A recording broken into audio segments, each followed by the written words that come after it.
Hey there, everybody. It's me, Chris Herman, here for another episode of On Deck.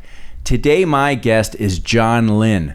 John is the marketing director for the Funky Buddha Brewery right here in nearby Oakland Park, Florida. Very interesting conversation. Learned a lot about craft beer, what it's like to take a small local brand and take it to a larger regional brand. We talk about food and beverage and the local arts community. Very, very enjoyable conversation. So without further ado, here we go. It's John Linn.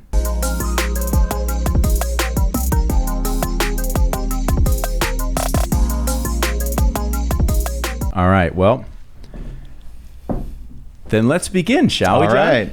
John, welcome. How are you? Thank you. I'm doing great. Good. All right. Well, for everybody, welcome John Linn. John, you are the director of marketing for the Funky Buddha Brewery right here in Oakland Park. That's right. That's right.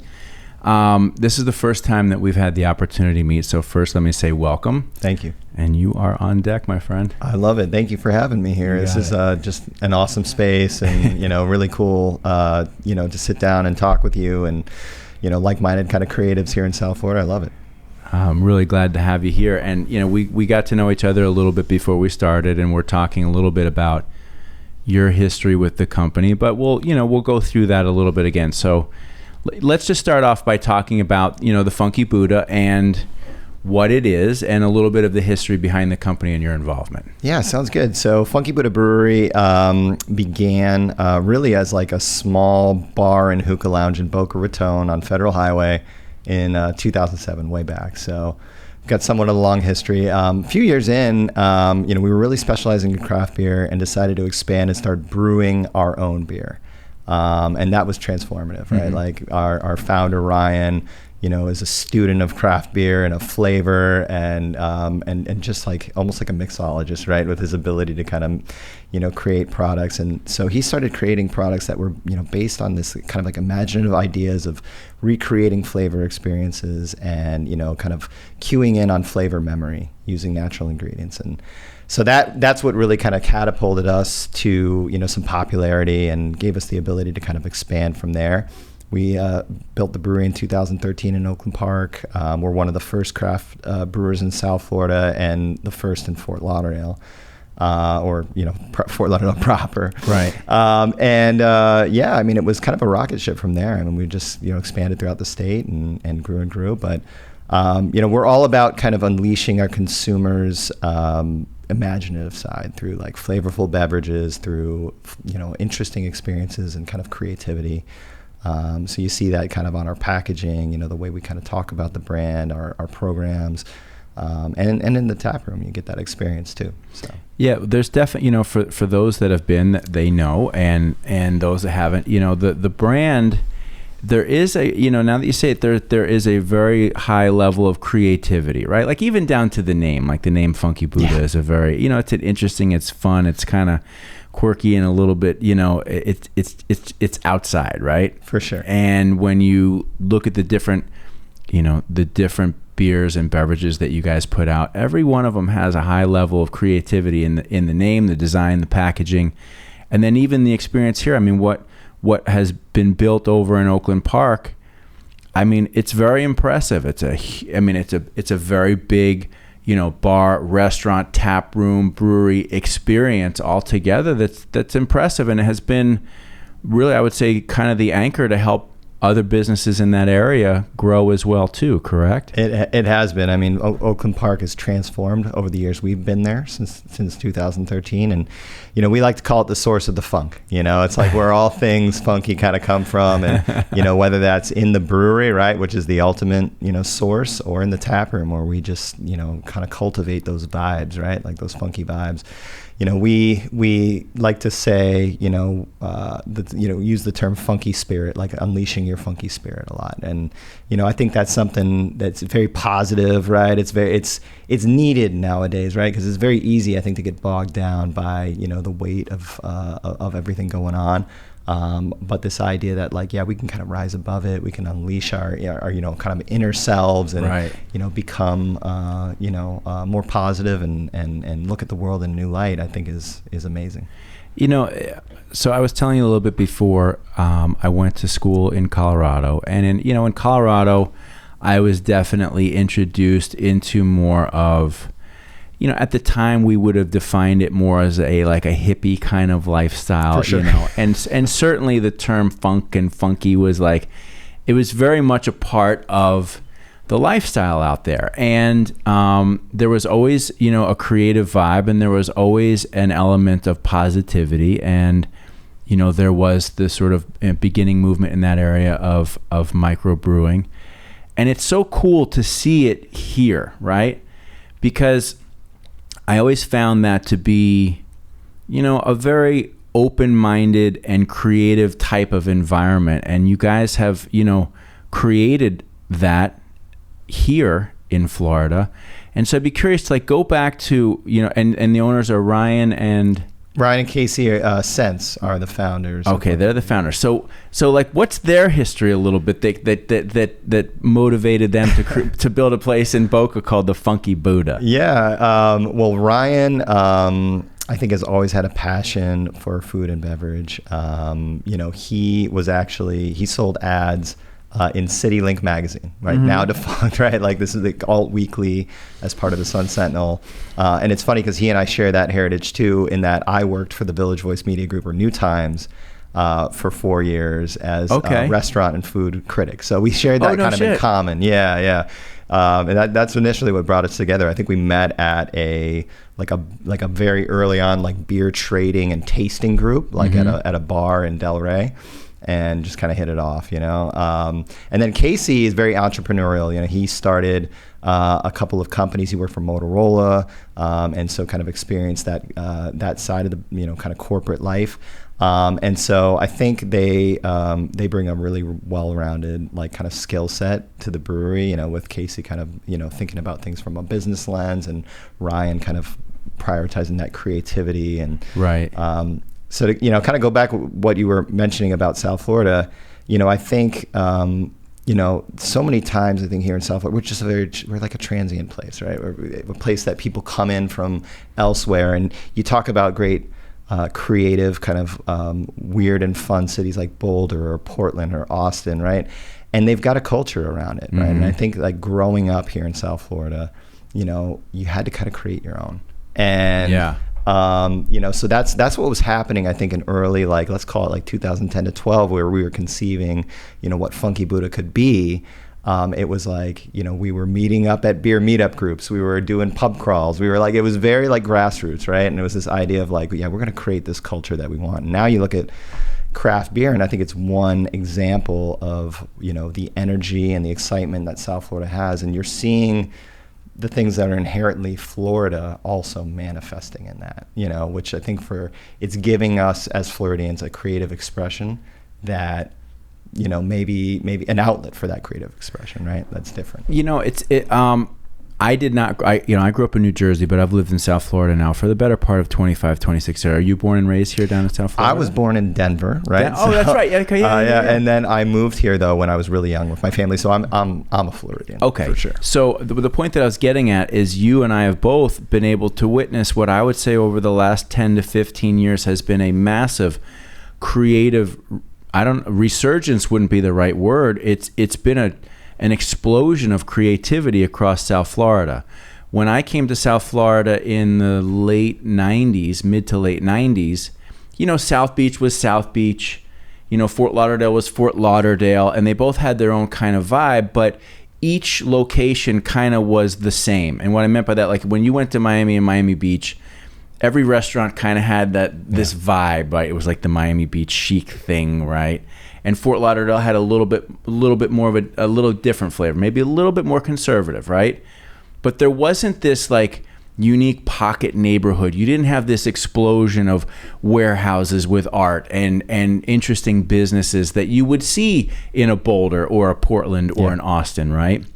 These more creative upstarts, where now it's everywhere, right? Yeah. And you guys have been a big part of that. And when you look across the South Florida landscape, the amount of creativity that we're able to see on a daily basis is really, it's inspiring. It is, and I think Renaissance maybe is the word that like kind of comes to mind, Good right? one. But what I think you're seeing too now, which is great, is it's not just kind of like a borrowing of creative. I think that was also something that happened in Florida a lot. Like at least my kind of experience growing up and then being a young adult was like, we're just kind of like behind because we're just borrowing from New York and we're just borrowing from other cities, right? Now I think this flavor of Florida, right, is really coming out. Mm-hmm. And you see that in these neighborhoods, in these pockets, right, where, we're embracing, kind of the weird, wild nature of Florida and, other breweries are doing it. There's cool coffee shops and restaurants and eateries and just, places where people can go and kind of like stretch their thinking a bit in all these different pockets and it's happening. And I think, we got to do our best to kind of continue to foster that, and I think, you see that there's a lot of hope for that, right? There's a lot of hope for people to kind of continue to, build something that's theirs, right? But uniquely Florida. Yeah. Let's take this back into craft brew, right? Craft beer. We've talked about this. There's been sort of like two waves of the explosion of craft beer in the United States, I'll defer to you on that for more expertise. But what is it about craft beer that draws creative people, right? I mean, because it's a very passionate community, and there's an enormous amount of creativity. So what is it that brings this together? And then how do you guys harness that to create what you create? Yeah, I mean, I think I can speak personally, and like creating a product is, that you then see people kind of consume and enjoy, and you see their kind of the light of their eyes open when they try it. I mean, that is like its own reward. Like that is the most rewarding thing I think for creative expression. I think why it manifests in craft beer is just because, the rules, and the guardrails sort of came off, right? I think early on, and you talked about, there's been a couple of like kind of surges of craft beer, like late '90s. There were brew pubs all over. There were, restaurants like Hops, right? And it was kind of becoming bigger, right? But then I think it just kind of fizzled a bit, right? Because there was lack of a distinction. There was a lack of kind of consumer awareness for what it was that craft beer was bringing.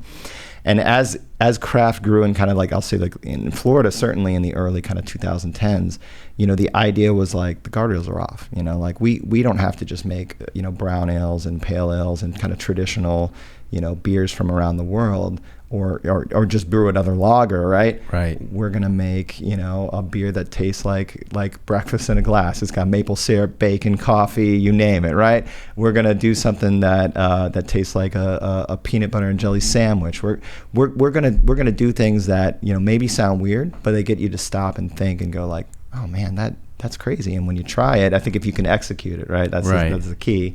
Then you can really change some minds. How long does it take? Let's use one of these as an example. Okay, sure. Let's do the breakfast in a beer, if you will. Yeah. From the time you guys say, okay, yeah, let's do something like this. I mean, has one of the guys already been kind of working on it a little bit to create the flavor first? It's Absolutely. Not like you're like, hey, let's do this. Okay, now we start. They're bringing something along that says, I think this fits this description. Yeah, we became known for doing this, as I mentioned. Like Ryan had this kind of culinary palate, really wanted to create beer that was more than the sum of its parts, right? Not just like kind of put these ingredients together and go like, all right, that's good enough. So I remember, back in the lounge days, kind of going in and hanging out with Ryan, and he was developing one beer in particular that I kind of alluded to. It was like no crust, right? It's called no crust because it's the idea that like you want to drink this beer and it's going to take you back to when you had a peanut butter and jelly sandwich in your childhood and your mom cut the crust off, right? And gave it to you, and you're like, so to be successful as a beer, right? It's got to evoke that memory, but then it's also got to be drinkable, right? It's got to be good. It's got to be something you're going to come back to, right? And so I remember sitting down with Ryan, and Ryan had, it had to be like 10 versions of this beer, right, in front of, on the counter in front. And he's like, all right, I want you to try these and tell me what you think, right? And he would just do this with everyone, like himself, but also seek opinions and, really try to perfect it. So I equate what Ryan does around the brewery to like being like a master blender for a distillery, right? Okay. Where you are seeking a flavor profile, you're seeking that balance, but also to kind of create this flavor experience. And it takes a lot of tinkering. It takes a lot of like trial and error. Like nothing, I would say nothing really. It's very rare that things they get done right the first time, right? But you're going to try it, and you're going to. And I think obviously he's amazingly talented. So as you kind of go, like, yeah, he can create things and know that, all right, this is going to work. But I mean, yeah, experimentation, constant experimentation to make sure that you get it right, I think is key. Are there there's got to be some funny moments though through the process, right? Where somebody's onto a really different or unique idea, and some of the executions are great, and some you're just like, oh. Yeah. I mean, they're not all winners, right? Sometimes you gotta try something and fail to learn a little bit more. There was probably, I guess the one that sticks out in my mind the most is Ryan wanted to make like a Bloody Mary style beer, and like the tomato juice like just wasn't working in the beer, we were all kind of like, yeah, this is not it, This is not happening. But that's what they do in the brewery, and that's what the production staff do. They try things, it doesn't always work. They're not afraid to dump something out if it's not working, right? And just be very creative about how to execute it, right? There's no one right way. What are some of the surprises for you guys? Because you've launched a lot of different beverage products, right? Are there any that you think of over the years that either you thought were going to be a hit that people didn't adopt to as much, or ones that you weren't so sure, and then it just people just loved it? Well, I mean, our best-selling beers, right, are our Floridian, which is a wheat beer, and Hop Gun IPA, right? Two insanely popular styles. One is refreshing and built for Florida, right? Yep. And the other is like very full flavor and gives you that kind of hoppy, experience that IPA lovers crave. So we early on decided like those are going to be what we focus on, and we're going to build these other brands around them, right? And we're going to use those brands as kind of a way. You think about like, certain kind of maybe staple brands like driving trial and drawing people deeper. Well, we did kind of the opposite, where we took these kind of out there wild beers like Maple Bacon Coffee Porter, and a beer we made called Last Snow, which is like almost like an Almond Joy in a glass. And we use those as a way to open people's minds and get them into the brand, and then they started drinking Floridian and Hop Gun from Really? there. So it's kind of a little bit of the opposite. So to go back to your question, like, did we have beers that we thought were going to be hits? I mean, yeah, we've launched beers, and then over the years, maybe realized that that we got to pivot, we got to try new things. And I think inherently, this space, the beverage space, is very innovation driven. It's very driven by new news, and so that's part of like the life cycle. But what has remained a constant is that Floridian and Hop Gun, and what they stand for emotionally has endured and grown, right? And so as we make new products, as we kind of develop new beers and new recipes, I think we've got two things that I think really work for us. One is that we've got the space in which we can go right from our tank to the consumer, and we can learn what they think right away, right? So you can put something on tap in the tap room and know, I would say within a couple of weeks, like, is this a winner, right, or is it not, right? So that tap room is a lot of functions. How great to be able to you got your own like focus group right there. Absolutely, yeah. That's a huge strength. And then then comes the commercialization side, right? And there's I think it's having good insights and knowing where the business is going, having a real strength of the business and a following of the consumer. And then you got to try to build a brand that really hits on that white space. So they haven't all worked, but I think we've had enough successes. Recently, like our seltzer line, is probably one of our bigger successes from an innovation standpoint. Yeah, let's talk about that. What's as with any industry, there are trends and shifts in trends. What's happening in the beverage industry, and how are you guys moving along with that? Yeah, the beverage industry is very interesting. It's very the consumer experience is constantly changing. It's tumultuous. We want to follow the consumer, right? And walk. I would say walk with them, right? Is really the ideal place to be. So seltzer became really popular, I would say 3 years ago, and I think we've maybe all seen like the viral White Claw videos and stuff like that. That I think really kind of catapulted it. But I think what that experience was all about was this desire for better for you. Consumers were shifting to, want something that didn't weigh them down, that, they could kind of enjoy themselves, but, felt lighter, felt healthier, maybe better for you, I want to say, not healthier, right? Right. And so that's what drove it initially.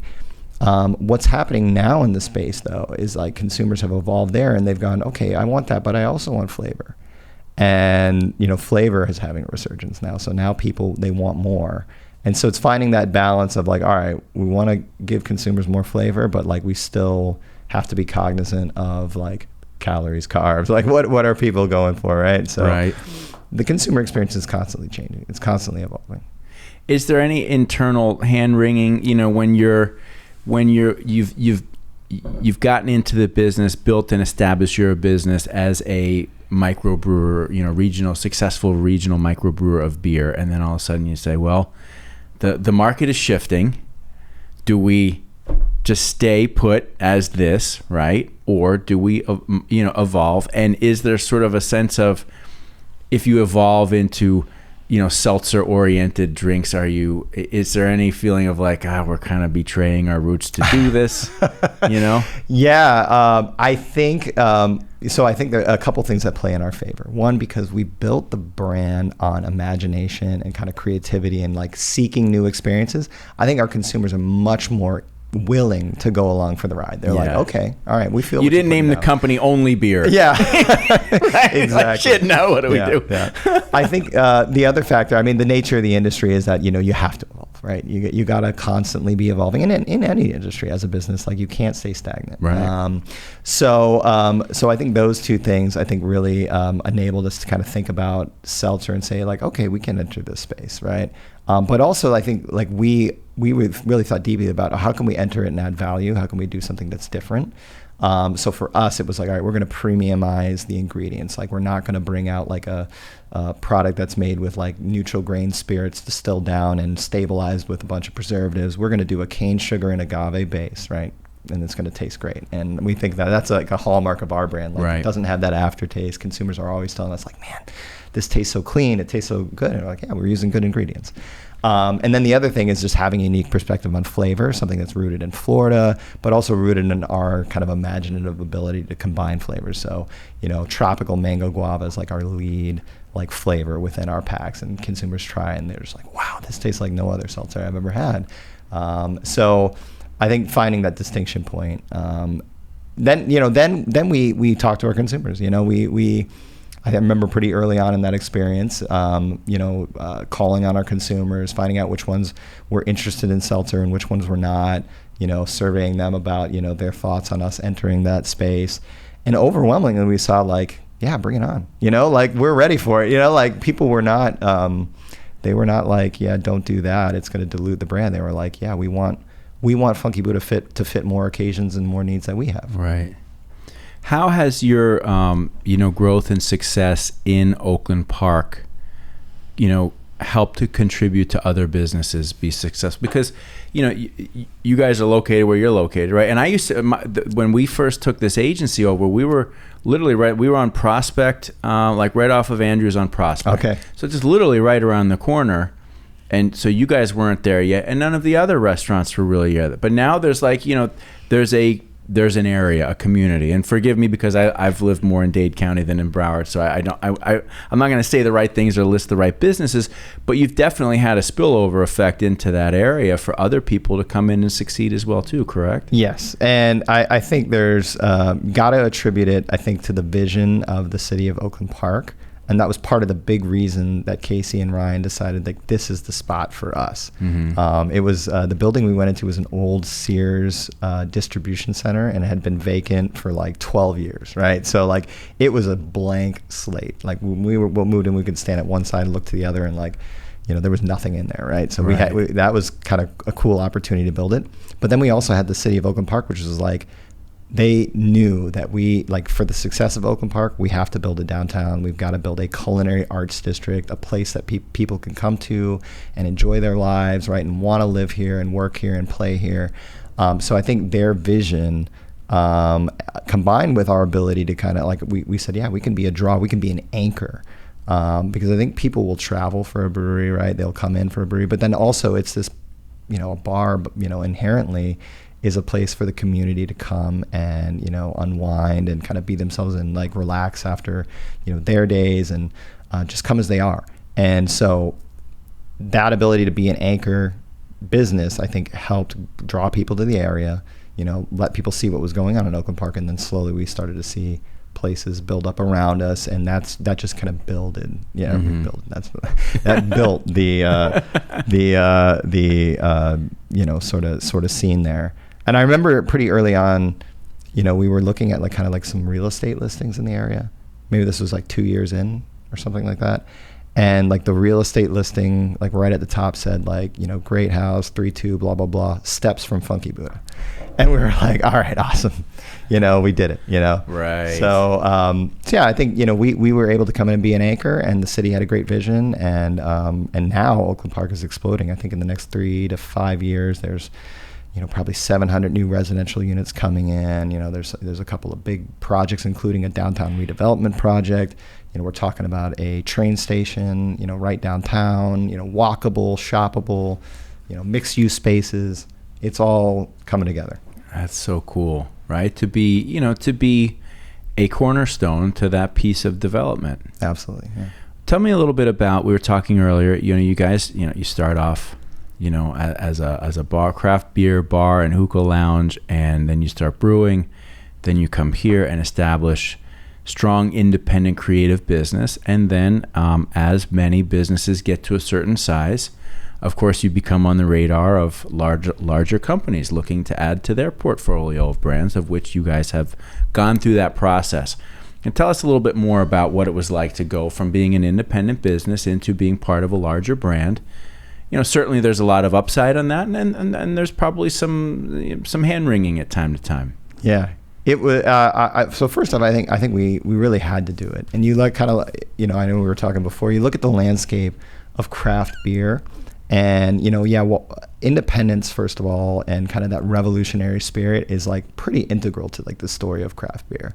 But what was happening, I think, particularly like, let's call it around 2016, maybe 2015, is that you started seeing craft brewers sell to larger beverage companies all over the country, and particularly in states like Florida, Texas, California, Colorado, right, where they were, big states both for craft beer and for kind of consumer experience.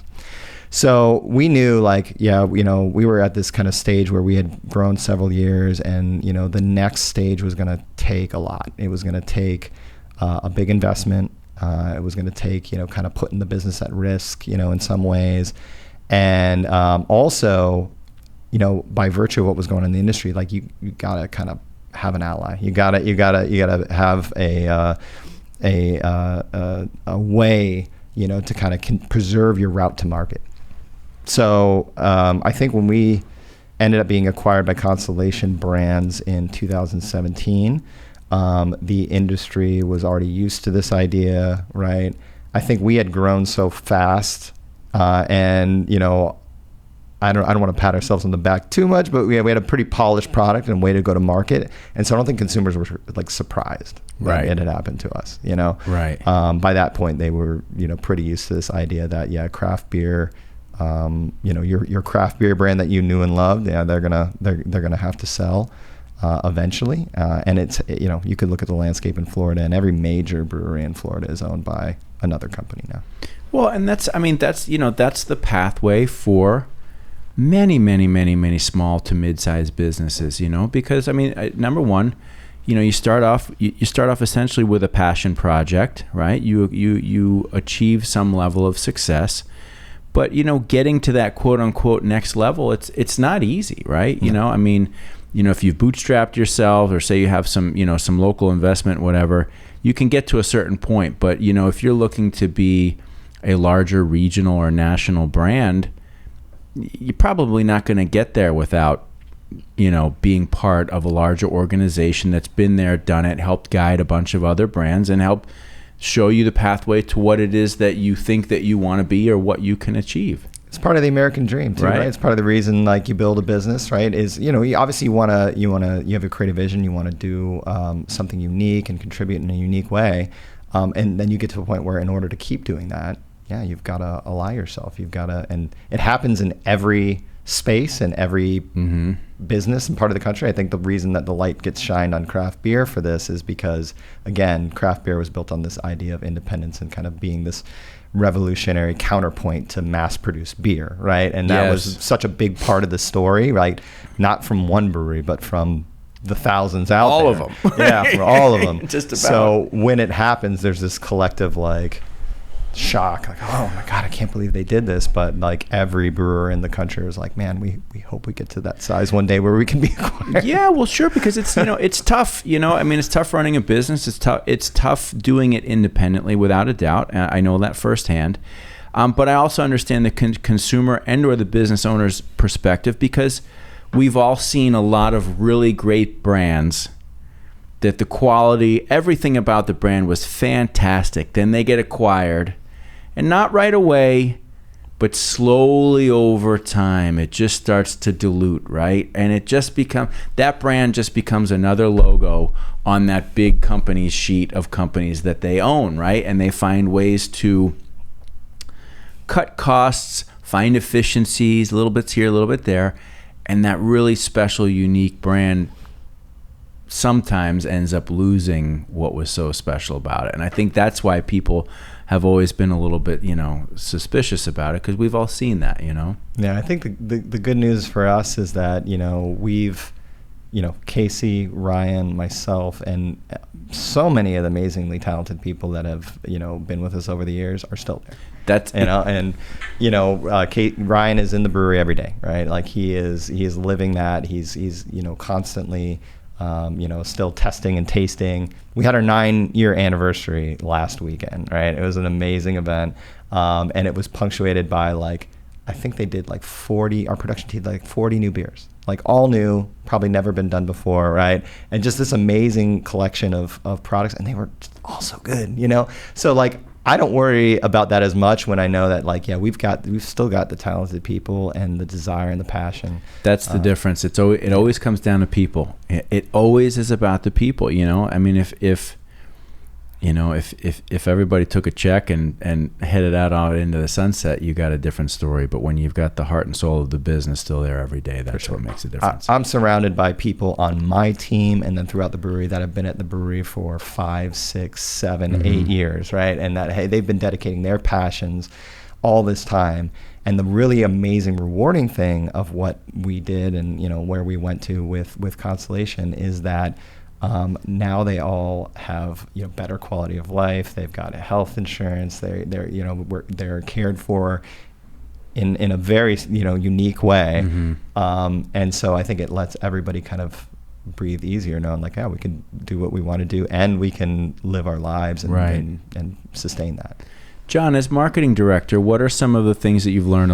What's worked, what's not? I mean, I take it you were not marketing director for a craft brewery before this. No. Right? So there was a lot of learn on the job, let's call it on the job experience. Tell me a little bit about that. It's been the most amazing, let's call it 9+ years of my life of learning, right? And I think for me, there are 2 things that are super imperative in my career, and that's continuing to learn and the ability to be creative.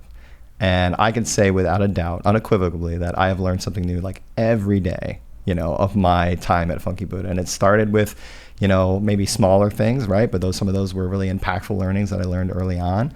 And then it continues. It continues now, I feel people like brands, they constantly evolve, right? And I feel very fortunate to have been able to evolve and change and grow and just learn over the years. How do you, and this is more my own curiosity to learn, how do you market beer? How do you market, particularly the Funky Buddha? Sure. How do you go to market, and what are the things that you do? So I think when you're dealing with kind of smaller brands, and certainly this was our case early on, it's really about meeting the consumer at the point of sale. It's about, kind of meeting them at retail. It's about driving trial, right? You got to get people to try your product. And then pushing enough distribution and availability that you can be there when they're making a decision. So for us, it's really about, sampling, getting out into the community, doing community events, aligning ourselves with like-minded companies and charities and partners I think it's also about, kind of just crystallizing your vision of what you are and what you aren't, right? So every time you do show up, that consumer has a consistent idea of who you are.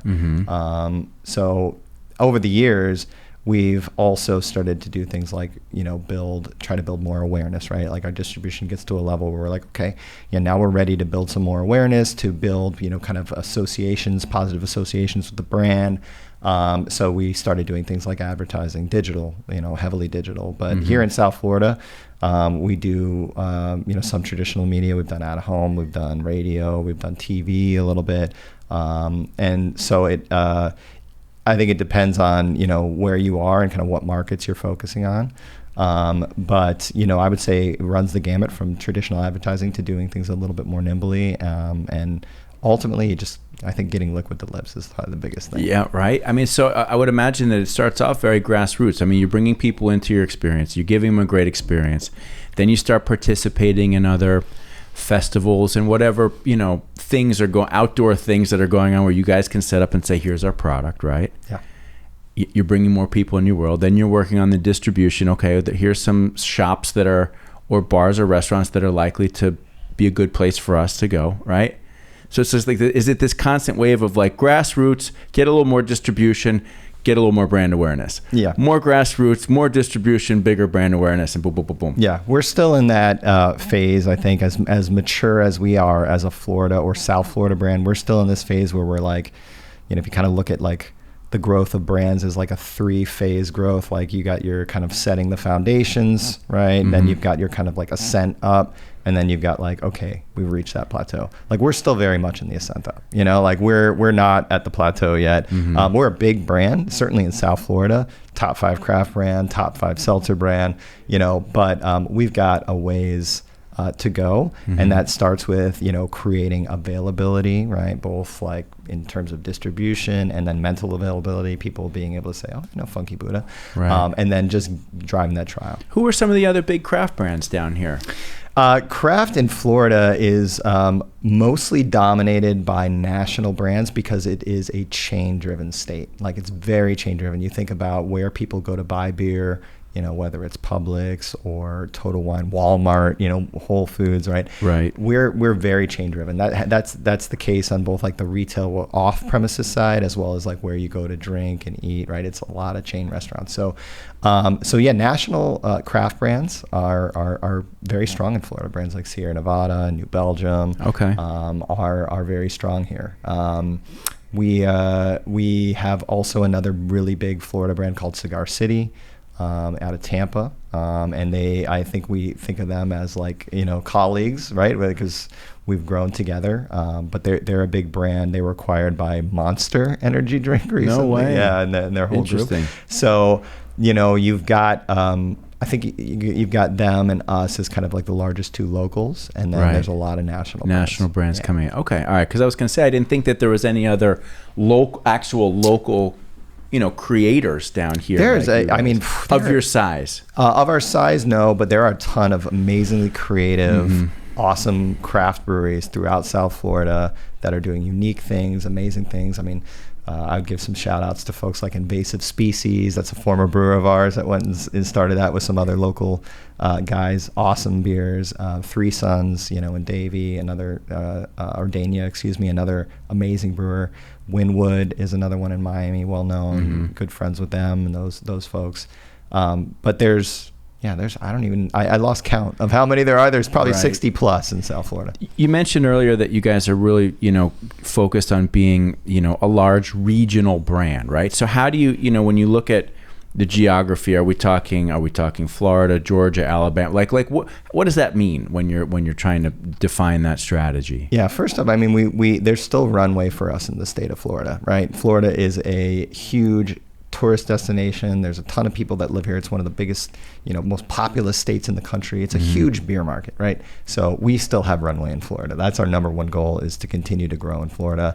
But yeah, you can find our seltzer products in Georgia, Alabama, North and South Carolina, probably up through, I'd say Virginia is where we're sold. So yeah, it's, regionally, I think the ambitions are like, let's build a foothold. we've become a relevant and known craft brand over the years because of like the special beers we do that people seek out. Right. And so that does give us an ability to kind of draw in customers elsewhere. But, you know, Florida is still like our biggest focus. It's our biggest opportunity. That's so cool. John, let's shift to you a little bit, if we may. Let's back up. Tell me your history a little bit. How did you find your way into, the creative and marketing world, if you will? I've got a varied history, and I often joke with my friends, but I firmly believe this. I've been so fortunate to have the best, most awesome jobs that I could have possibly imagined. Right? I think everything I've done has been. For me, it's always been driven, again, by creativity. Where can I be creative? What can I contribute from that perspective? But I went to school for graphic design. I started as a graphic designer. I worked for a software company in downtown Fort Lauderdale that actually produced video games. Okay. And so my, kind of first big projects were working on video games to be released for Xbox and PlayStation and GameCube. No way. Yeah, it was really it a sleep awesome. under your desk kind of deal? Yeah, we had it was a lot of work. Yeah, it was a lot of work. It was a small staff. What our model was is we would find games in Japan and we would find games in Europe and we would localize them and bring them to the United States. So I got some amazing opportunities early on to like go to Tokyo and go to London and just travel and see new experiences. And it was actually in Tokyo where I realized that my love for food and beverage was real, and it was like a huge passion because I was blown away by the food I had in Tokyo, the experiences, just how different life was there. My wife and I went to Tokyo 6 years ago. Oh, we love Japan. We were there for like 2 weeks and we had an amazing time. It's an incredible place, and it's so different culturally, right, from your experience here.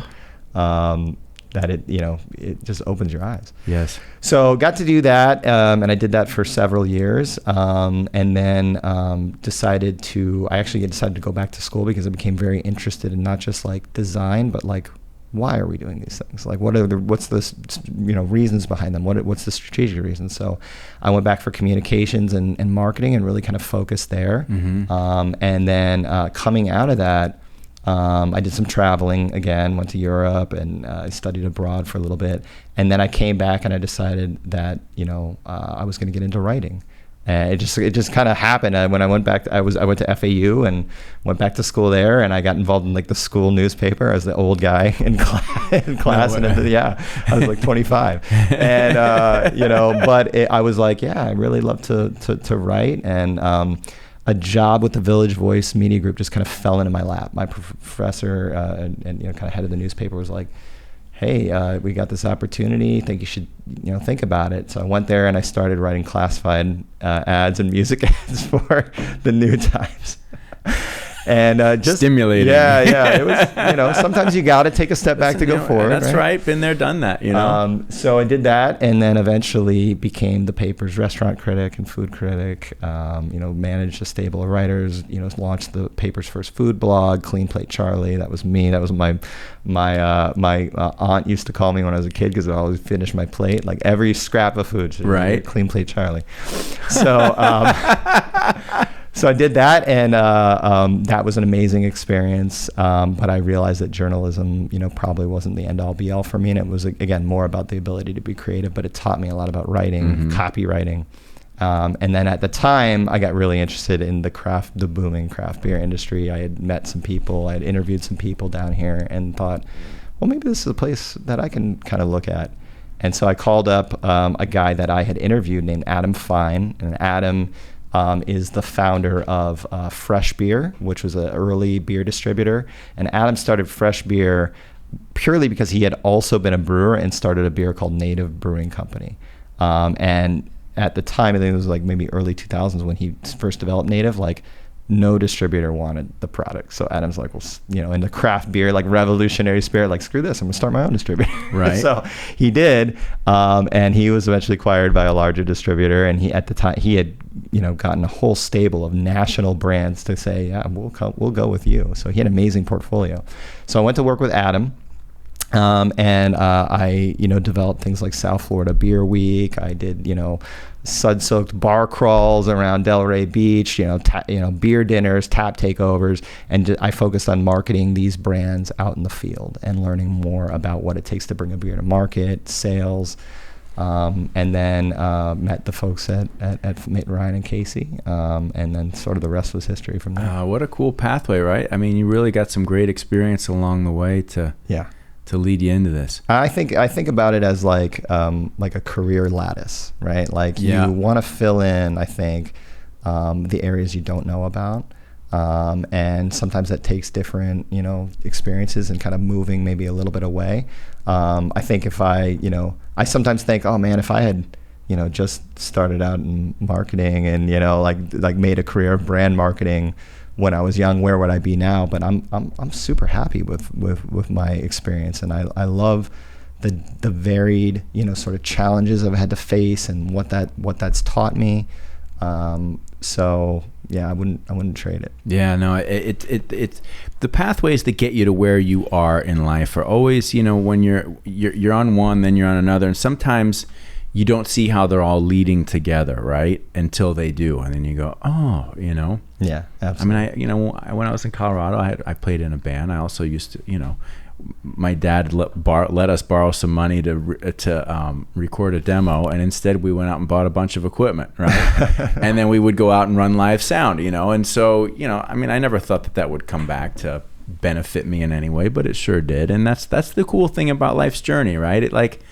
It leads you in a million different directions, and then slowly, as you get to a certain point in your life, the pieces start hopefully the pieces start snapping together. Yeah.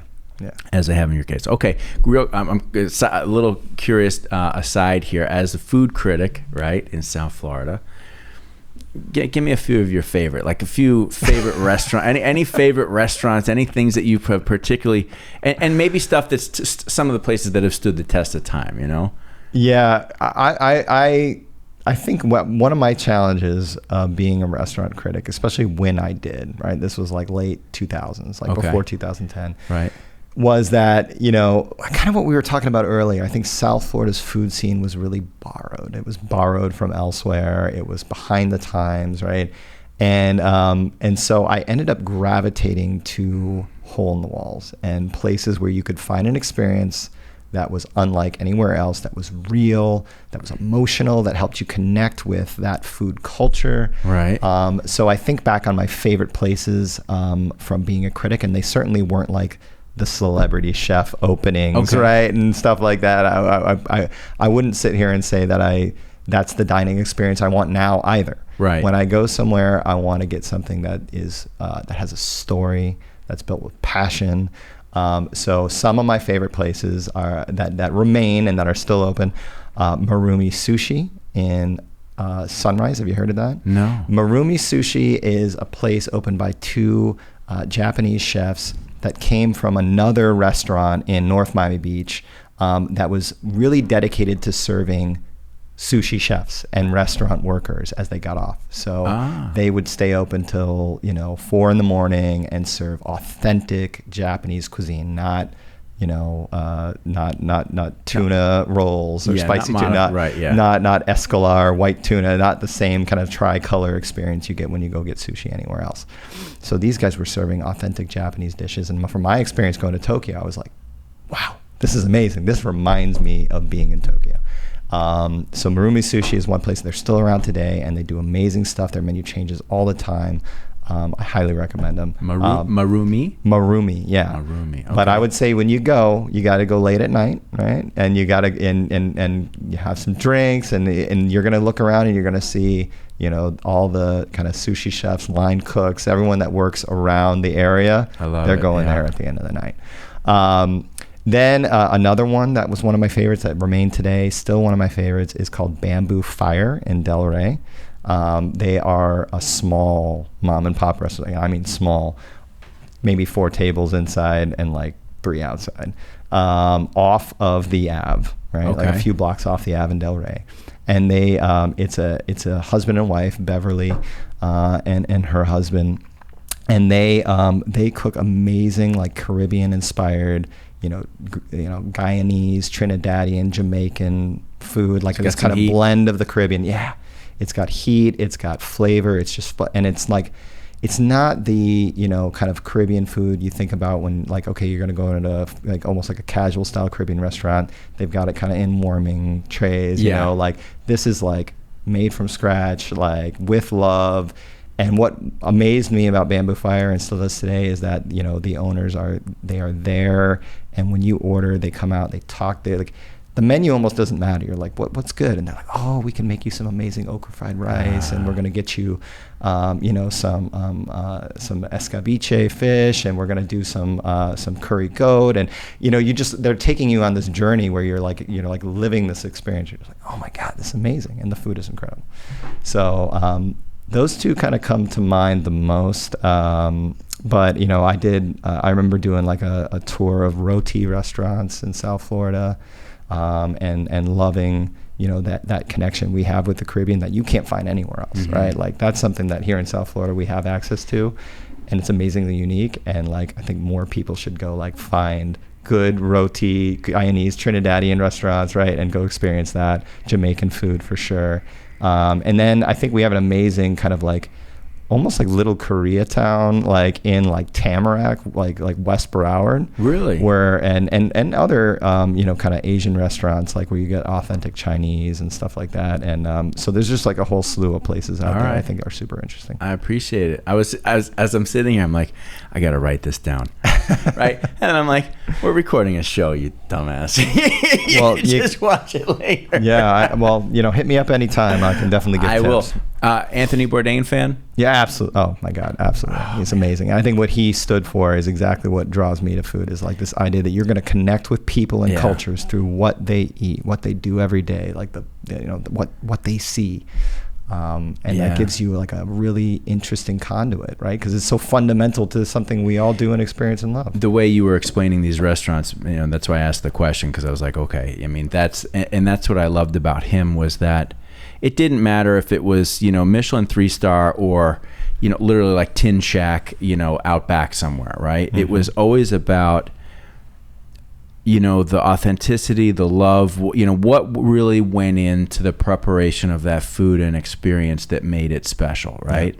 And it could be the lowest of the low, the highest. It didn't matter. It was about the, you know, that real authentic experience. And I just love the way he described it, but more importantly, I love the way he paid respect to it, right? 100%. No matter where he was, he paid deep respect to it. And I can tell you have that same mindset. It's really cool. Absolutely. Yeah, he was a legend. I agree.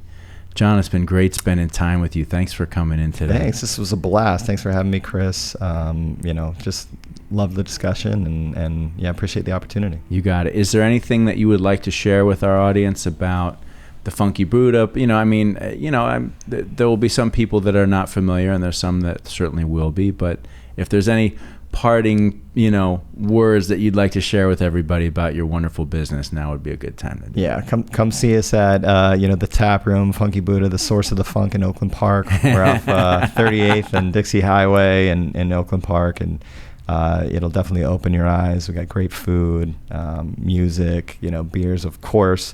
And then, yeah, we've got, you know, a ton of amazing products on shelf this year, including our hard seltzer. We've got some new flavors coming out. We've got Floridian, which is just a Florida classic, and then all the great beers that we put out alongside it. So appreciate it. Awesome, John. Well, I can tell you, everybody, it's a killer place, and I think everybody would really enjoy it and really enjoy the experience they had. I know we're going to bring our crew over there again sometime soon and just try to connect more with your business as a sign of appreciation. Can't wait. So, John, thank you so much, man. Thank you. It's been great. You did awesome. All right. Thanks, Chris.